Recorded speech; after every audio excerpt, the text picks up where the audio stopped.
জল মনে হয় ধীরে ধীরে বাড়ছে, কারণ শুনানি পর্ব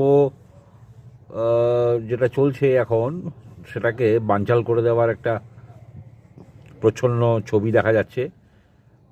আসানসোল, ডায়মন্ড হারবার, চুঁচুড়া, এমনকি কলকাতায় বেলতলায় পর্যন্ত BLA 2 ঢুকে পড়ছে, হুজ্জুতি হচ্ছে, শুনানি বন্ধ করে দিচ্ছে। চুঁচুড়ায় তো শুনানি বন্ধ ছিল 1 ঘন্টা, কেননা BLA 2কে ঢুকতে দিতে হবে, BLA 2 থাকবে, দাবি এটা স্থানীয় তৃণমূল নেতার।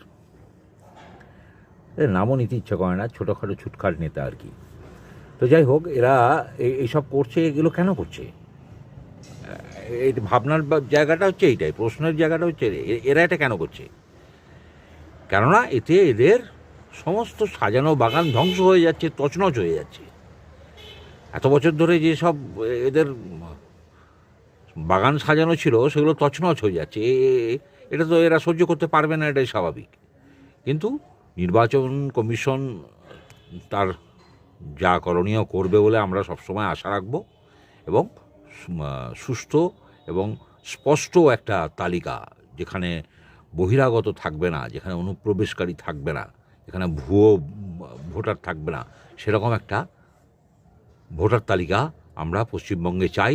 সেই অনুযায়ী আমরা ভোট দিতে চাই, এ নিয়ে কোনো ভুল নেই।